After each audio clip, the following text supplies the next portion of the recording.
দেখেন গাইজ, আবারও চলে এসেছি আমরা নদীর ধারে। একটু ঘুরতে আসলাম, আজকে কাজ ছুটি তো সেই কারণে। বেশ নদীটা অনেক বড়, অবশ্যই দেখছেন তো নদী একটা। এই নদী এই দিকে থেকে আসছে।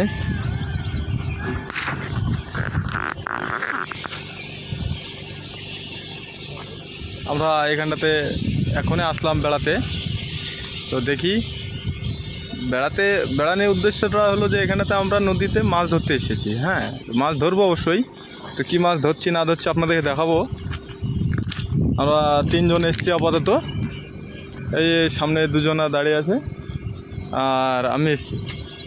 তো এখানটাতে নদীতে দেখা যাক কী মাছ পাওয়া যায়। আর এই যে গাছগুলো দেখছেন, এই গাছগুলো সব